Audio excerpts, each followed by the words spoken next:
just came real natural to me. My sister did it before me, and she really taught me some techniques. She did it in high school, or did she do it in college? She did it in college. She did it in high school. So were there times? How tall were you in? Like, what was your height and weight in high school? About 6'2", 6'3". So when you line up, and these probably skinnier, littler high school runners are next to you, did you get some weird looks, or did people underestimate you? I feel like everyone was underestimating me. They were asking me like what I ran and stuff like that, and I'll play with them and be like, I ran like a 17, but I really ran like a 15. What was your best time? It was a 15 flat. Okay. When was the last time you did hurdles? Junior year of high school. Even like messing around, when was the last time you did it?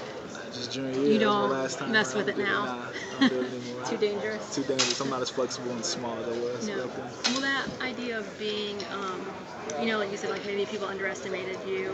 Obviously, you're a big name. You've accomplished a lot. But did any of that, I don't know, is there any similarities in you talking about wanting to prove yourself that it's just kind of part of who you are? I feel like I've always been an underdog.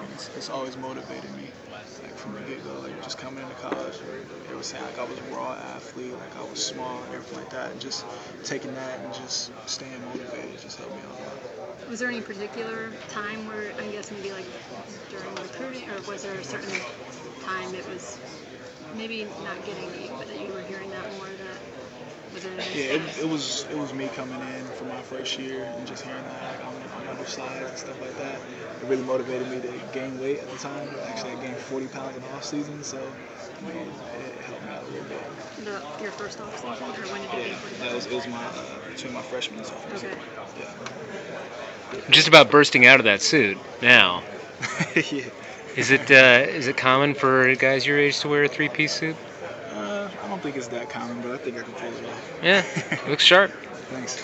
Wait, did I hear it right that Coach took away your scooters? Oh, yeah, he took away my scooters. I didn't actually have the scooters. So. How many guys had scooters? So it was like half the team. Really? The scooters, they had to show and get bikes and stuff. What did he say, or what was his reason? The reason was just like, well, he didn't necessarily want us to get hurt or any accidents or anything like that. And we're talking about scooters. What kind of scooters are we talking about here? The little motorized scooters, $1,000 little motorized scooters you sit on. You see like 350-pound guys on them just going, just leaning and everything. So was it more of a conditioning concern, or was it more of a you might get hurt on this thing? It was you might get hurt. Really? Yeah. And a lot of people were racking up tickets and stuff, and like helmets and glasses and stuff. So it was a win-win either way. Hey, last thing. The Nebraska game last year was one of the highlights for you guys. Are you surprised they threw the ball on 3rd and 7 and gave them? I mean, I was a little surprised. It really helped us out. Did you think it was over? Nah, I didn't think it was over. I never thought it was over. You were excited to get the ball back and have a chance. Yeah, I was very excited for the offense to be able to score and bring us back into the game. Thanks, man. So, the scooter thing is one of the changes. Then Lovey takes away Rantoul. Basically, his thought was, why not stay home? So, all of these changes that are happening, is that kind of weird for the team to adjust? Just talk about Lovey and changes in general. I mean, just the changes when he first came in, he just brought that pro mentality. People bought into his system with the changes with the scooters. I mean, people didn't really mind.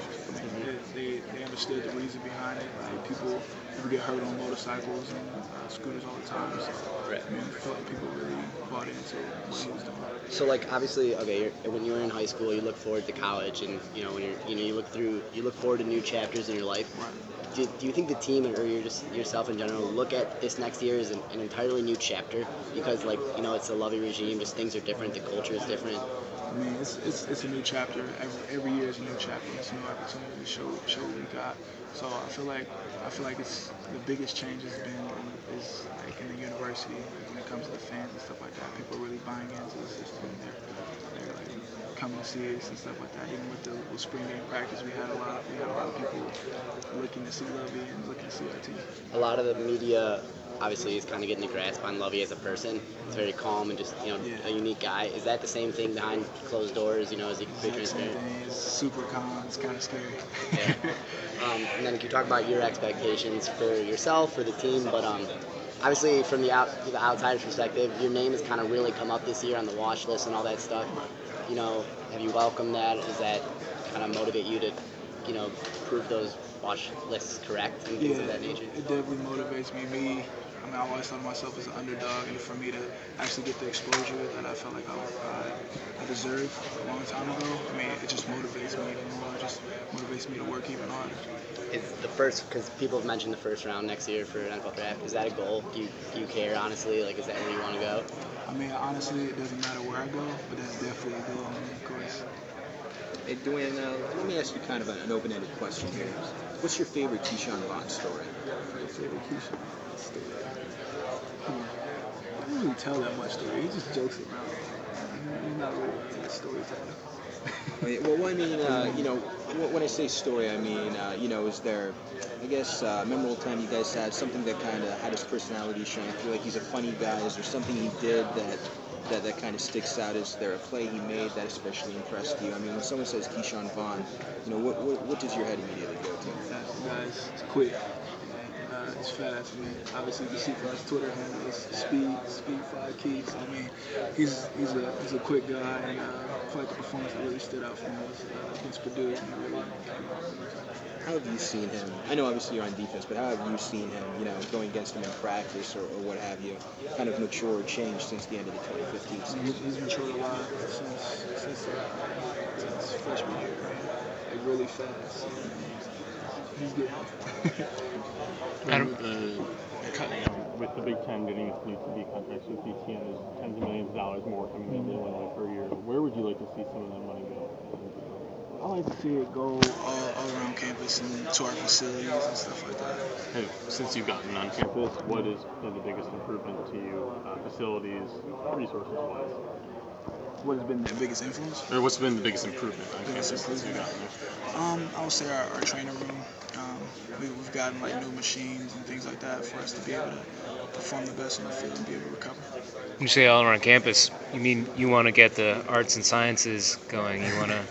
Yeah, get those things going. Get like new, new ice tub, new cold tub, stuff like that. Yeah, and there's some people aren't thrilled that the students have to pay a fee for sports. So if you could generate more revenue, maybe the students wouldn't have to pay a fee for sports unless they want to show up, right? Yeah, that's a plus too. Yeah. Yeah. Or free student tickets even. Oh yeah, definitely. You could be a part of that. That'd be huge. Everyone would be lining up at the door, but it wouldn't be enough room for all the students. About defensive coaches, since the new staff has arrived there, can you talk about which defensive coaches have taught you things that really stuck out? Coach Fair, I feel like he's taught like just getting off the ball and being explosive and everything like that. He's really taught us to just from the first step, just going. And between Lovey and Hardy, who's spent more time with you individually and the defensive line as a whole? And what have you taken from that? Hardy, I feel like Hardy has because he's obviously a defensive coordinator. He takes a lot of pride in the defense and the defensive line and what we can do. Have you worked with special teams at all? No. You don't plan on doing that? I mean, I plan on helping my team anywhere I can, but I haven't had the chance. You could block some extra points or something like that. Oh yeah, I'm pump block. Of course, that's just defense. But I mean, when it comes to like kickoff return and stuff like that, I haven't had a chance. Hey Smoot, Lovey has talked so highly about you. He was saying that he's expecting you to play a lot of playing time, a lot of reps. You prepare for that? You feeling pretty good, knowing that you're going to get a lot of playing time and knowing that he's going to be one of the guys he's going to look into a lot? I'm definitely prepared to show out on the field and have as much reps as I can. Going along with that, when speaking highly of you guys, he talked about how the three of you here, you, Vaughn, and Mutt, are really the three guys that are the face of Illinois right now.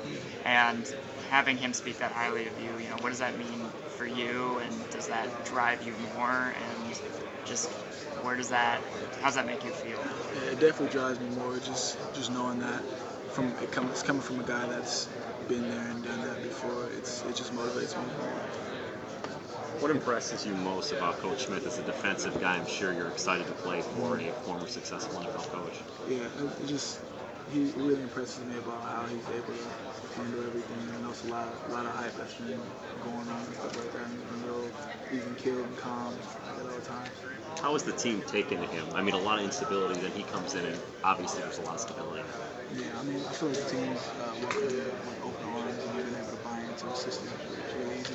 What are some of the team goals this season? Obviously, the prognosticators don't have you guys high in the conference, but I'm sure you're a proud group who thinks you can prove a lot of people wrong. I mean, our goals are just to take each game one at a time and just continue in every home game and beat Northwestern. Biggest thing. Why Northwestern? I know they're in-state, but there's a lot of rivalries you guys have. What makes Northwestern so much more important? They're like the bitter rival. I mean, they're like the most important game on the schedule. Is it the whole battle for Chicago, too, that means a lot? Battle for Chicago. They're saying that the Chicago team will wear it. Gotcha. What about your personal goals going into this season? I mean, the team's most important, but I'm sure you have some things you'd like to accomplish. Yeah, I have some pretty high goals. I want to put my name in the program. I want to make my name relevant. How important is it to get good crowds out there this year, get some support for you guys, and really, there's a new enthusiasm now for Illinois football? I mean, it's pretty important for us to be able to really have a lot of fans around us. Thanks. Notice you're not too bothered when people mispronounce your name. Nah, I mean, it's been happening all my life. I don't know why my dad put an E on the name. Yeah. Yeah, and how many of the coaching staff know how to pronounce it so far? All of them know how to pronounce it, except for Lovey. Yeah, he's not getting it, is he? All right, thanks, Dawaune. Thanks. I think he might have just asked you to spread it. Would you say Northwestern?